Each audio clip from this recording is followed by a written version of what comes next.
Romania is the largest country in southeastern Europe. It's a country with a long and bloody past.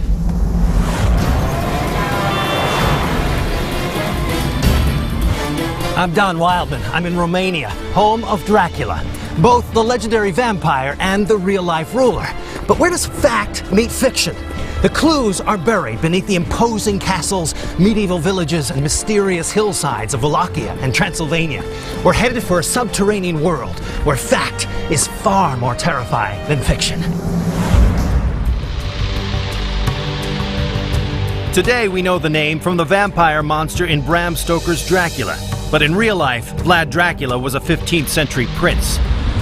At only 17 years old, Dracula took the throne and went on to become one of the most notorious rulers in history. Few realize that although he was actually in power for only 7 years, he managed to unite the province of Wallachia for the first time in centuries. And how did he do it? By using the most brutal and barbaric punishment ever seen, which in turn earned him the new name, Vlad the Impaler. Today, much of his legacy and the kingdom he helped to build have been destroyed. But clues that reveal who he was and evidence of his reign of terror still remain, buried beneath the ground. Just 215 miles from the capital city of Bucharest lies a massive bat cave. It's among the largest in Romania, and it's where the legend of Dracula begins. The cave is from that way. It's not far away. You have to walk 5 minutes. Spelunker Vadim Bondar knows these caves like the back of his hand. He was taking me down into this cave system that's home to several species of bats. It's a world which has never been fully explored. It's hard to believe, but in all there are 12,500 caves beneath this Romanian landscape. The cave we were heading into is part of a 15-mile network that descends more than 300 feet below the surface. Okay, Don. Now we prepare to come in. Yeah? Okay. This is our suite. Okay.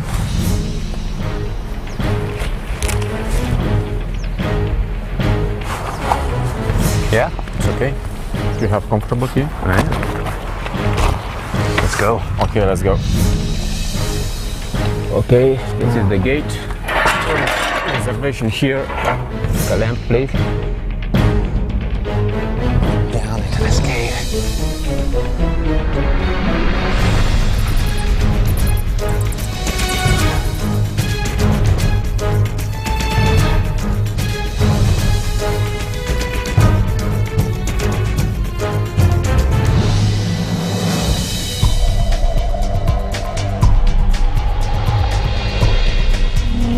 It's really kind of spooky.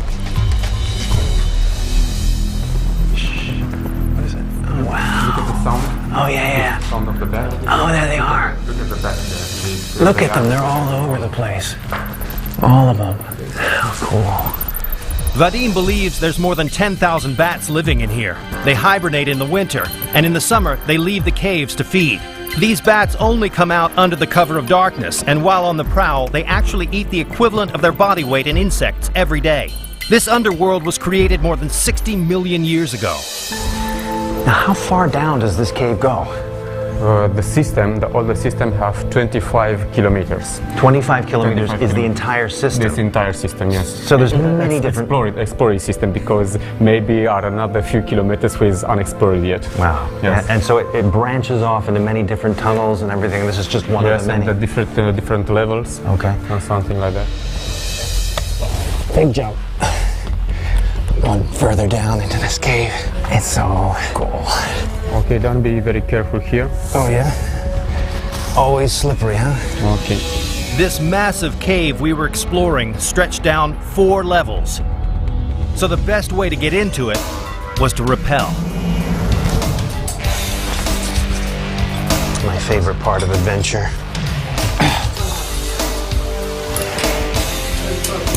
So we can't get there by the trail, so harnessing up. Professionally harnessed. These guys are good. Okay. It was a 120-foot drop that would lead to the deepest cavern in this system.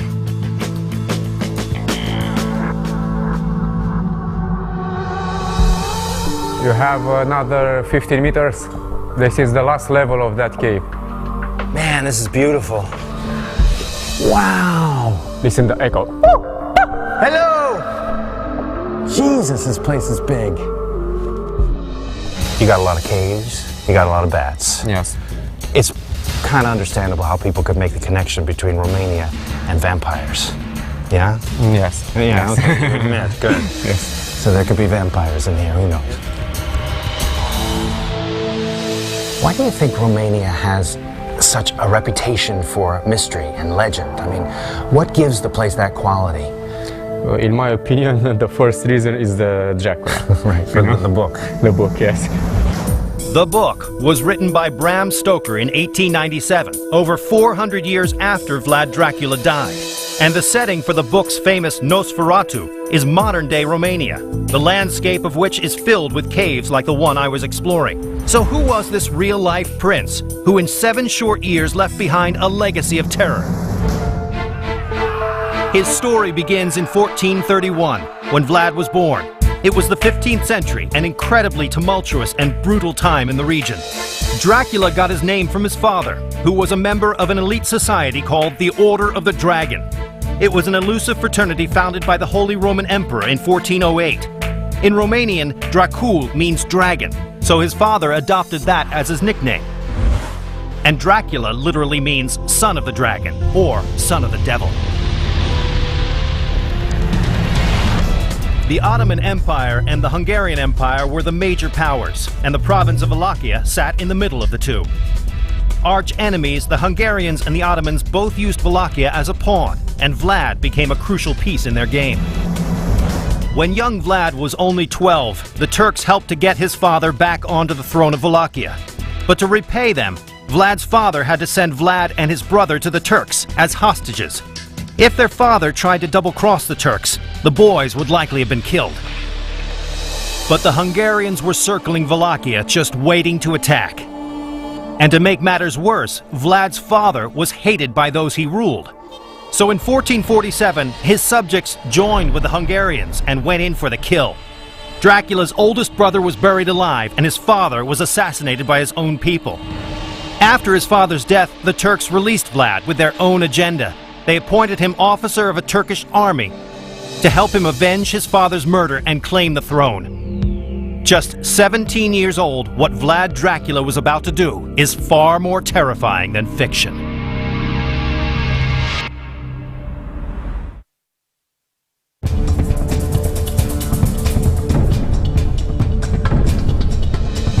Romania's landscape is as rugged as its history. Castles and fortresses are everywhere, but none are more foreboding than those inhabited by Vlad Dracula. In the 15th century, Wallachia's relationship with its neighbors, the Ottoman Empire and Hungary, was volatile. Alliances constantly shifted with the wind, and the backstabbing continued even while Vlad was in power. He returned to Wallachia in 1447. His reign of terror soon began, and for the next 30 years, the Wallachian throne changed hands several times. While the myth of Count Dracula is frightening, the story of the real man is downright terrifying. And it all started in Trgovista. Prince Vlad Dracula returned home, his father assassinated, and his brother buried alive. He was surrounded by enemies, Ottomans in the south, the Hungarians in the west, and always assassins operated from within. To defend his title, he fortified his capital, Trgovista, against attack, and plotted a revenge so bloody, so gruesome, that it would one day earn the young prince a new title, Vlad the Impaler. At the time, Trgovista was the capital of Wallachia, which is now part of modern-day Romania, and was the site of Vlad Dracula's family fortress. Parts of the castle at Trgovista still exist today. It's just a shell of what it once was. But what happened here would cement Dracula's grim legacy. And today, the evidence is 30 feet beneath the castle. Petru Virgil Diaconescu is an underground expert who could take me down into Vlad's secret world, and Ramona Niakshu came along to translate. Hi. We started at one of the most intact parts of the fortress, the tower. So this is Vlad's tower, huh? Yes. Man, it's beautiful. Before we went underground, Okay, we can climb if you wish. we needed to go up. Oh, yeah. Wow. Wow, this is it, huh? This is where Vlad Tepes stood, looking over his lands of Wallachia. Wow. Amazing. In 1462, 15 years after his return to Wallachia, alliances had changed again, and Vlad was against the Turks. The Turks counterattacked, entering Wallachia with an army 3 times as large as Vlad's. He retreated to Dracula, leaving a path of destruction in his own homeland. He burned his own villages and poisoned his own wells along the way, so that the advancing armies would have nothing to eat or drink. But the worst was yet to come. When the starving Turkish army finally arrived at the doorstep to Dracula's fortress, a scene from a horror film lay before them. Vlad had impaled 10,000 people, including women and children. He watched from the tower where we were now standing, as the impaled slowly died. Incredibly, he actually made the stakes out of the trees. They were the actual trees. These were the actual trees. With the roots. Yes, it was a tree with bodies in it. Oh my God. So he left these bodies on these spears for months. His tactic worked. The Turks were horrified and retreated, crying along the way that the devil himself was at Trgovista. But this wasn't the first time Vlad caved in to his bloodlust. He used torture and impalement as an effective tool to keep order in his kingdom. He routinely rounded up enemies and brought them to a secret prison. That secret prison still exists. It's actually located 30 feet beneath this castle. It's off limits to the public, but I was going in. Oh wow, look at this.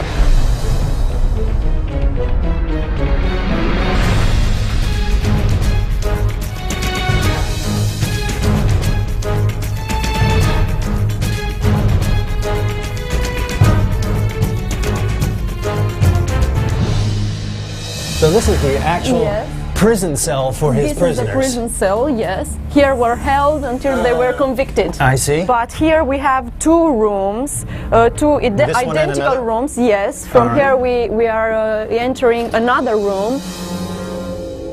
Let me go in here. Yeah, oh yeah, it's about the same size as the other one.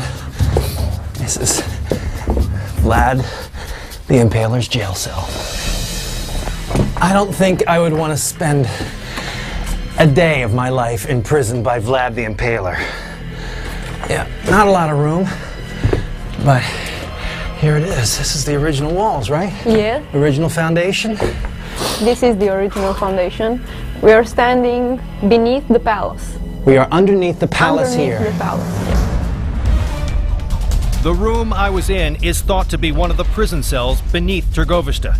It was part of a massive underground complex of dark dungeons and elaborate torture rooms. And 30 feet above this complex would have been Trgovista Castle itself. At its peak, the castle was an imposing and impressive structure, towering 88 feet into the sky. And the subterranean prison I was exploring was built to withstand the pressure from this massive castle up above. While the castle has crumbled today, thanks to the simple Roman arch, these dungeons have remained. The prisoners who were brought here knew what might be coming. They could be impaled on a stake alive and left to die. You know, it's one thing to hear about these guys, how vicious they were. It's a whole other thing to see where he kept his prisoners. It's creepy to be thinking about being down here by yourself in the dark, condemned to death. There's no way around it. It is a bizarre feeling. These dungeons hidden deep below the castle were strictly off limits to anyone except Vlad and the few he trusted. In fact, most had no idea these rooms even existed. Vlad didn't want any of the prisoners' relatives or friends to know where the dungeons were in order to prevent rescue attempts. Prince Vlad kept the prisoners here until their trials were over. He was the judge at these trials, and for those who were found guilty, the end result was often impalement. They were held here for 2 or 3 days until the judgment was pronounced by the prince. Okay. And during this time they were interrogated and... I have a feeling he didn't find many people innocent. We don't know that. We don't have many documents that say Vlad Țepeș was an unfair man. He was a very just man. You could be in prison down here for anything from lying to stealing to infidelity. Vlad's goal was to keep a tight grip on order in his kingdom, and it worked. During his reign, crime and corruption were wiped out. That's why even today, many Romanians remember Vlad as a hero and not a murderous madman. Vlad punished these crimes by cutting off limbs, skinning, boiling, or roasting people alive. But impalement was his method of choice, and it was a slow death that could last days. The stake was usually oiled, and Vlad made sure the point wasn't too sharp, so the victim wouldn't die immediately. The stake was inserted into the victim, and their own weight would slowly send the stake through their body.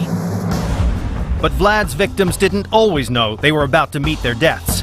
He once invited the sick and poor to Târgovăște for dinner. He then locked the doors of the hall and set the room on fire, essentially eradicating poverty in Wallachia at this very castle. But this underground prison was just the first of many strongholds Dracula built, both above ground and below. In 1457, Dracula built another fortress 40 miles northeast, even more imposing than the first. It was called Pânare Fortress, and it was the next stop in Dracula's blood-soaked underworld. Oh, wow. Look at that. He was a guy who took it to extremes. Look at that. Right there on the hill. Amazing. It's a 1,500-step climb up the steep hillside just to get to the entrance. Oh, my God. Look at this. Oh, he could rule. He could command, he could do everything from up here, man, on both sides. It's amazing. The Argeș River and the valley, and if any Turks come up that valley, man, you know it. My guides, Adrian Sandu and Cătălin Stoian, were waiting for me at the end of my ascent. That's quite a climb. Yes. How you doing? Fine, thank you. And you? Thank you. Hello. Hello. Welcome to Pânare. Thank you. It's incredible. After years of earthquakes, Pânare is now in ruins. But in the 15th century, it was a formidable structure. When he came to power at Târgovăște, Vlad's first order of business was to avenge the death of his father and older brother. But it would take over a decade to carry out his master plan. One Easter Sunday, Vlad served a feast to his own subjects, some of which had helped to murder his family. He then impaled the old and weak. Vlad ordered the able-bodied men to march 40 miles from Târgovăște to Pânare and forced them into labor to expand his fortress. In the end, after months of slave labor, no one survived. Many of the nobles were literally worked to death, and those left breathing were impaled. What is this? Oh, man. This was a dungeon. The dungeon? Of the fortress, yes. Okay. Part of what Vlad's captives built is a dungeon 12 feet beneath the surface. Usually it's off limits, but I was given special access down. Be careful. Yes. Down in Dracula's dungeon. You really feel like you're jailed for life down here. Yes. So, how many people did he keep down in this place? Just a few people. Yeah, just a few prisoners? Because he used to impale them very quickly. He didn't have that many prisoners because he impaled them before he put them down here. Wow. But there's more. Though today this dungeon is in ruins, 500 years ago it would have been under 4 levels of the castle. And directly above this room would have been Dracula's master bedroom, where he could hear the cries and pleas of his prisoners only a few feet below him. Pânare was one of Dracula's strongest fortresses, but it was also the site of one of his greatest tragedies. Vlad's mass impalement didn't keep the Turks away for long, and in 1462 they retaliated. This time they came prepared.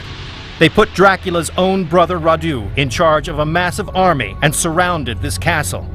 There seemed no way out for Dracula. His wife refused to be taken alive and threw herself off the tower to her death. But Dracula would not surrender. He vanished into the Romanian underground. According to legend, Vlad Dracula disappeared into escape tunnels carved into the side of the mountain, and with the help of local peasants, fled to a nearby province called Transylvania.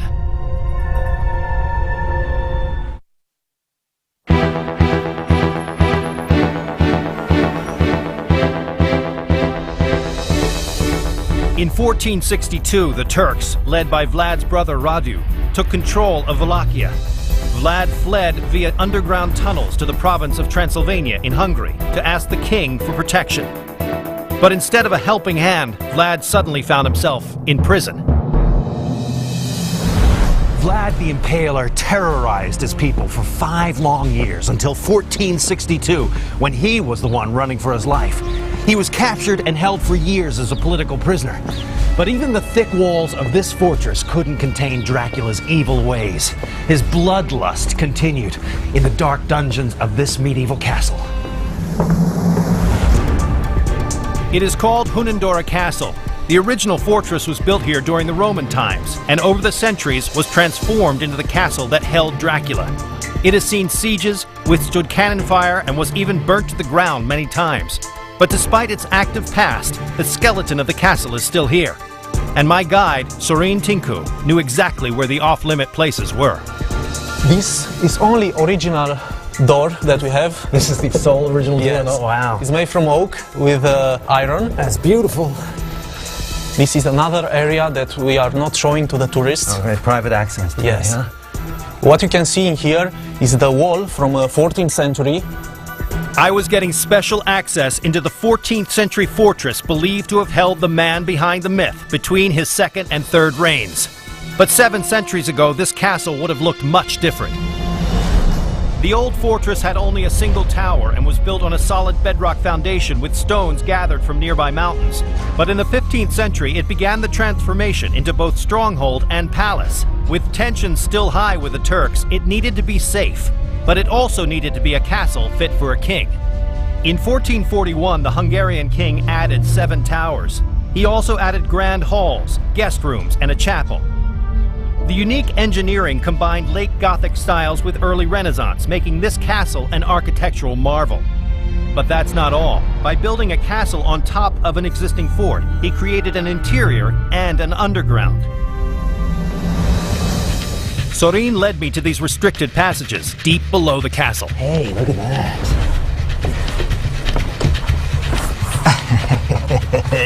Wow, how cool. Oh, it keeps on going. This underground tunnel was quickly put to use to defend the castle in the brutal Middle Ages. During a siege, these subterranean spaces allowed the king to live comfortably up above, while his loyal army was down below, defending him. So this is where the battle is waged. Yes, yes. The gunfighters standing here with a gun hanging on this wall because it was very heavy. Well, we are now facing the first guns in the history, and this one is a hole for ventilation because it was a lot of smoke. Sure. And they could die in here. Yeah. This maze of military tunnels snaked all through the castle. Let me show you another part of that tunnel.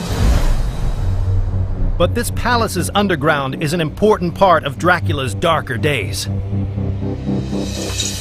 Let me show you the dungeon of the castle. The dungeon at Hunandora Castle is one of the few prisons to have ever held Vlad the Impaler. Wow. In so here. this is cool. This is the prison cell. Yes. Jesus, these were not nice places to be. Dark and dank, baby. I'm pretty cold. Wow. You just don't want to be held prisoner in a place like this. You know for sure. This prison cell was small and made of stone. There was no heat, and during the cold Transylvanian winters, the temperature could fall well below freezing. Vlad ended up in here as a result of the constant power struggle in the region. His brother Radu, who held the throne in Wallachia, was allied with the Turks, and Vlad's imprisonment secured Radu's place of power. Much like when he was a child, Vlad was still a valuable pawn. So when he came to the Hungarian king for help, he was imprisoned.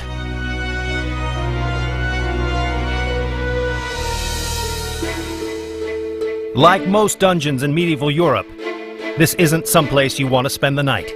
It's a dark and eerie subterranean space.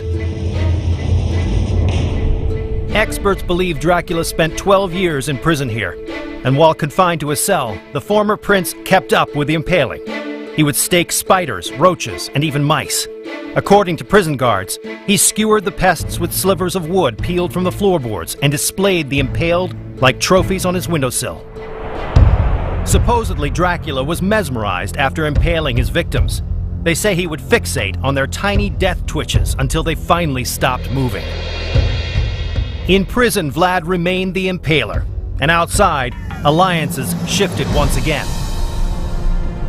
After 12 years of captivity here, the Hungarians set Dracula free. In 1475, he got his chance to reclaim the throne when his brother Radu died of syphilis. A year later, Vlad reconquered Wallachia. Today, few realize that beneath this castle sits a subterranean space that once imprisoned one of the world's most ruthless leaders.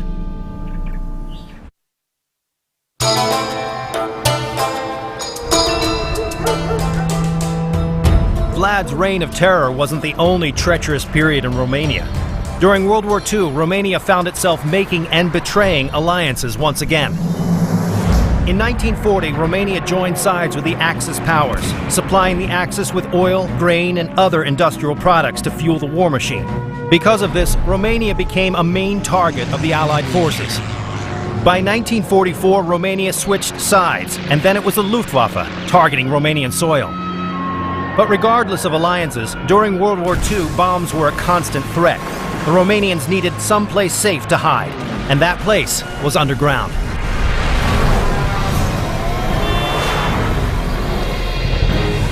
I was heading to a little-known treasure buried beneath Transylvania, to a massive salt mine that could provide salt to the entire world for 100 more years, and was the perfect spot for a bomb shelter.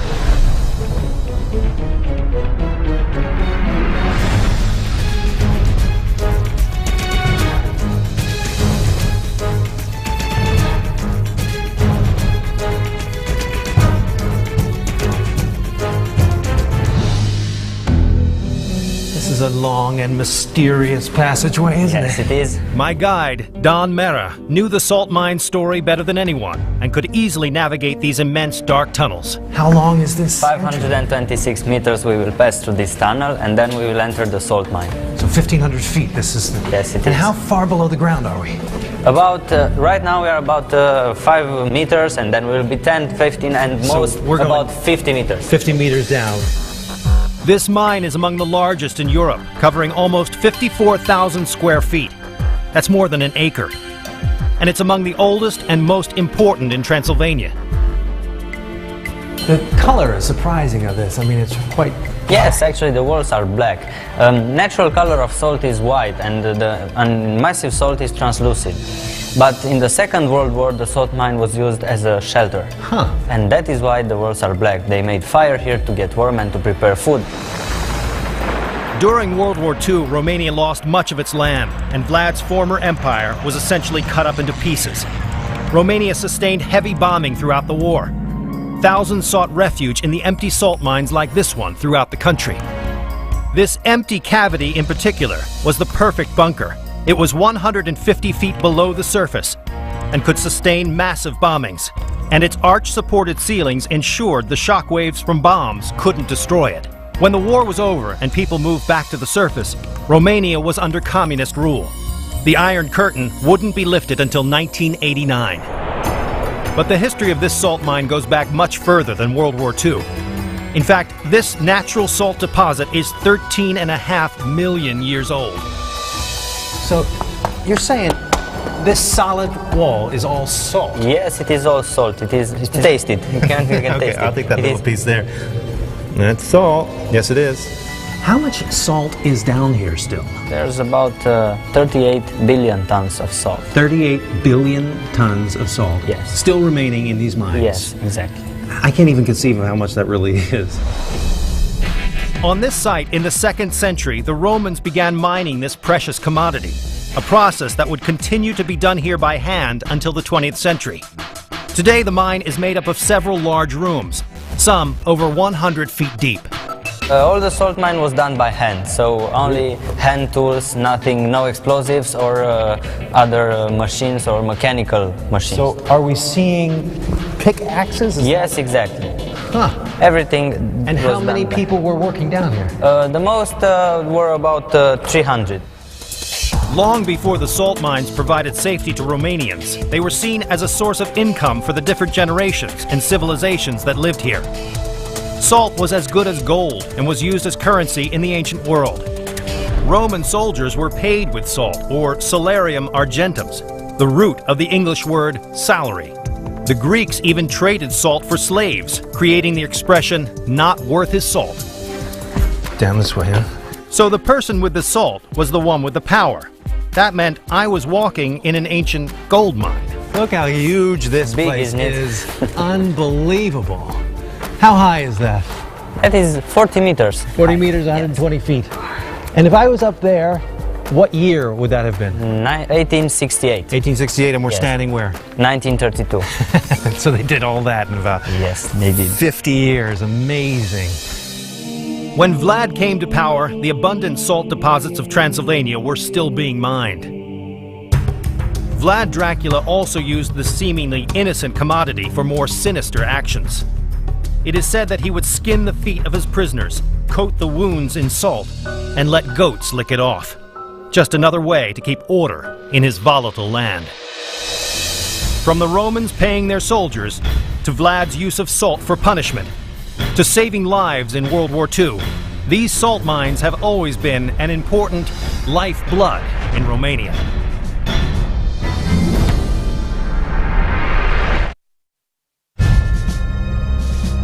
Vlad Dracula ruled the province of Wallachia 3 separate times for a total of nearly 7 years. But it's what he left below the ground that's most impressive. Over the years, Vlad had gained himself many enemies, but some of his greatest enemies were members of his own family. At the time, there was no clear plan for succession of the throne, which meant that all princes within the dynasty had the right to rule. So brother fought brother for power. During the height of his second reign, Vlad built a new palace on the outskirts of the province. It was a fortress that would solidify his power.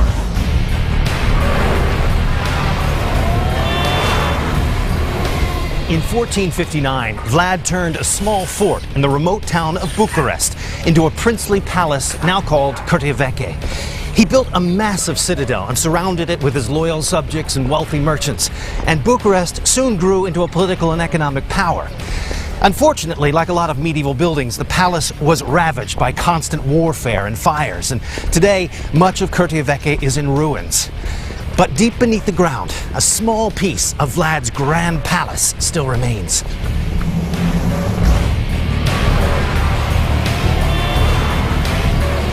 Gabriel Constantine was my key to getting into one of Vlad's most famous fortresses, and Monica Findlay would translate. And Vlad to welcome us, huh? Vlad, yes, he's our friend. He looks very stately today. Okay, let's go inside.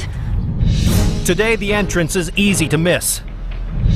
But just 10 feet beneath our feet lies the very foundation that established a new capital.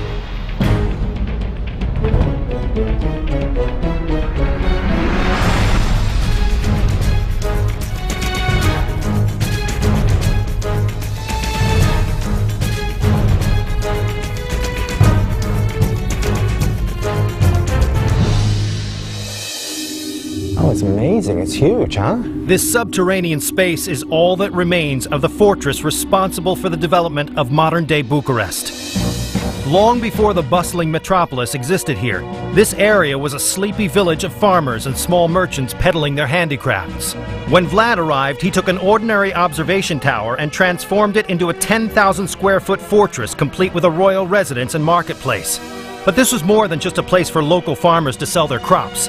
It was where Vlad Dracula established his slave trade. Vlad allowed non-Christians, criminals, and captured Turks to be sold as slaves. And soon this area began to thrive. But little do they know that this boom in economic and cultural development would eventually light the spark for the founding of modern-day Romania's capital city. Traces of Vlad Dracula's original design still remain, if you know where to look. So I can see the wall Yes, the original as walls well. there. Yes, it's Right. from that time. But this is different here. Yes. All right, so we have the different eras of construction. This being Vlad Tepes's fortress with the river stone and the mortar. And this is a newer construction, and that's much newer over there. For almost 2 centuries, Vlad's successors built their own extravagant castles right on top of the existing structure, essentially burying all that remained of Vlad Dracula's original design. Today, these passageways snake beneath the streets. But in Dracula's days, this would have been the ground floor of his palace and marketplace. To later rulers, it would have been the basement. They expanded Vlad's palace, creating a structure even larger than his 10,000 square foot complex. It contained a private garden in the middle, and administration buildings and living quarters would have been directly above the rooms I was in. In the late 18th century, a new castle was built not far away, and eventually this castle fell into disrepair and homes were built around it. Until finally, during the communist era, buildings covered the entire area, effectively paving over Romania's dark past. Most have no idea that this piece of Dracula's life still exists. But if he had never built this retreat, Romania's capital city of Bucharest might never have been.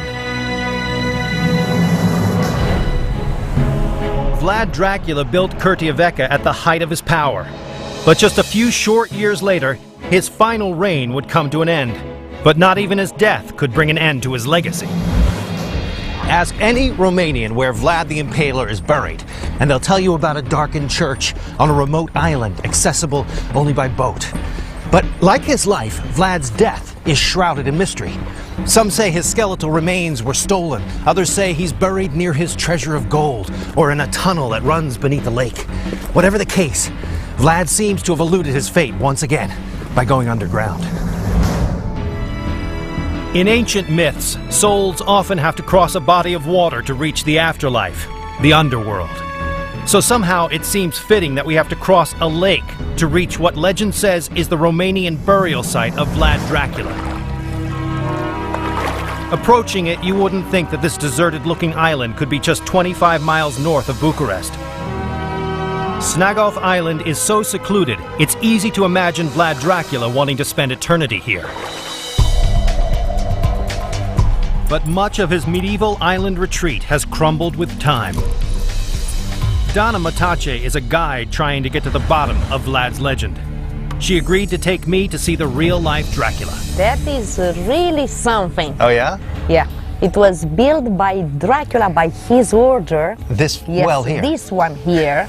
Yes. So it is from 15th century, middle of the 15th century. Oh, yeah, there's water down here. There is, and it's very good. First of all, Dracula built a prison, and with the prisoners, he built this fountain. I see. Really, they dug with their hands. During the construction of this well, Dracula is rumored to have placed a bag of gold next to it as a symbol of his power. He claimed that as long as he lived, no one would touch the gold, and he was right. Legend says the gold remained there until the day he died. But the gold isn't here anymore. He Somebody died, took it. unfortunately. He's no more living, that's true. Yeah. But there's one structure on the island that has lasted through the years. An 11th century church, Vlad's chosen burial site.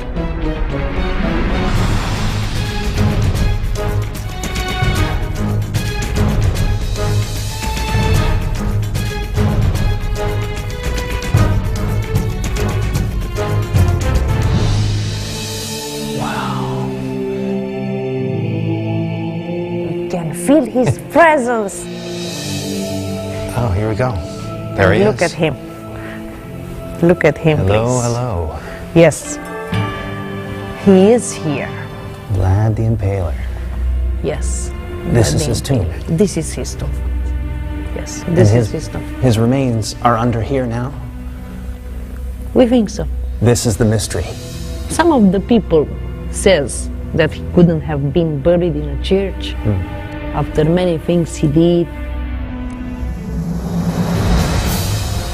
Just about every aspect of Vlad Dracula's death and burial remains a mystery. Most sources say that he was finally killed in battle and beheaded by the Turks in 1476. The Turkish version ends with Vlad's head displayed on a stake in Istanbul, as visible proof of Vlad the Impaler's demise. But those who revere his legacy say that his friends buried his head on Athos Mountain in modern-day Greece. So why not put these rumors to rest? In 1935, a group of archaeologists tried to do just that. But what they found buried beneath the site where I was standing brought more questions than answers. They discovered some rich growth, very fitted for a prince. They discovered a special ring with the coat of arms of Dracula. But Vlad's bones were never found. Much like the many myths inspired by Bram Stoker's vampire Count Dracula, many mysteries surround the fate of the real-life Vlad the Impaler.